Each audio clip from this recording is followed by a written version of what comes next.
सिमरिया कांग्रेस में घमासान थमने का नाम नहीं ले रहा है। विधानसभा चुनाव के पहले से जो हलचल शुरू हुई थी वो अब थम नहीं रही है। अब एक बार फिर विधायक अभय मिश्रा को लेकर सियासी हलकों में चर्चाओं का दौर तेज हो गया है। हाल ही में सोशल मीडिया पर वायरल एक पोस्टर ने इस विवाद को नई हवा दे दी है, जिसमें क्षेत्रीय कार्यक्रम का प्रचार है, लेकिन उसमें विधायक अभय मिश्रा की फोटो ही नहीं है। इससे साफ हो गया है कि सिमरिया कांग्रेस में अंदरूनी खींचतान अब सतह पर आ चुकी है। कांग्रेस विधायक अभय मिश्रा को लेकर कई तरह की चर्चाएं हैं। राजनीतिक गलियारों में उन्हें फूल मुलैया वाली राजनीति करने वाला नेता माना जाता है। कभी शिवराज सिंह चौहान को विक्रमादित्य से बेहतर बता देते हैं, तो कभी बीजेपी पर मध्य प्रदेश को लूटने का आरोप जड़ते हैं। यह दुविधापूर्ण रवैया उनके अपने समर्थकों में भी भ्रम पैदा करता है कि किस दिशा में खड़े होना है। सूत्रों की माने तो चुनाव जीतने के बाद अभय मिश्रा ने अपने कार्यकर्ताओं से दूरी बना ली। यही वजह है कि स्थानीय कार्यकर्ता अब उन्हें पोस्टर तक में जगह नहीं दे रहे हैं। यह कोई पहली बार नहीं है। इसके पहले भी गुटबाजी के चलते श्री मिश्रा को कई बार सिमरिया में सार्वजनिक मंचों से तदारत देखा गया है।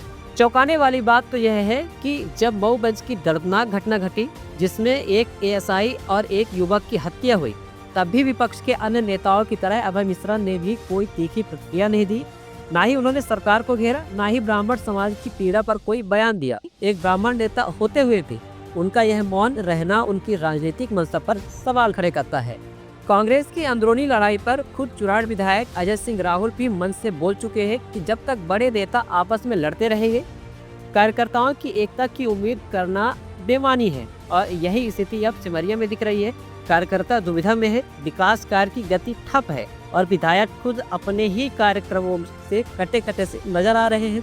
राजनीति में गुटबाजी कोई नई बात नहीं है, लेकिन जब यह स्तर इतना नीचे गिर जाए कि खुद पार्टी का विधायक अपने क्षेत्र में उपेक्षित हो, तो यह पार्टी के लिए भी बड़ा खतरा बन जाता है। सवाल ये है कि क्या कांग्रेस नेतृत्व सिमरिया में इस संकट को गंभीरता से लेगा, और क्या अभय मिश्रा खुद अपनी स्थिति को समझते हुए पार्टी और जनता के प्रति स्पष्ट रवैया अपनाएंगे। वक्त बताएगा कि ये राजनीतिक कलह कितनी गहराई तक जाती। लेकिन एक बात तो साफ तौर पर समझ में आ रही है कि सिमरिया कांग्रेस में सब कुछ ठीक नहीं है और इस लड़ाई की सबसे बड़ी कीमत जनता चुका रही है।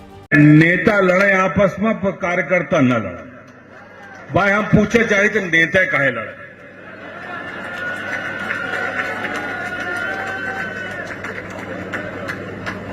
बात तो ऊपर से चलत है। पहले मंच में बैठे जितने जने ही पंचे लड़ाई बंद कर दें, तब जाए कि हम पंचे देखें। एक वक्ता गए कि वो 47 साल से राजनीति कर रहे हैं। एक जने कह दिन हम 16 दफे हमारे पिताजी हारे, हम वो नहीं जा चाहेंगे। हम 22 चुनाव के संचालन कर चुके हैं, दाव से हमारे मिला है 22 चुनाव। हम इलेक्शन एजेंट या कैंडिडेट, 7 बार के विधायक, 2 बार विधानसभा हारे, 2 दफे लोकसभा हारे, तो 11 तो हमारे होगी।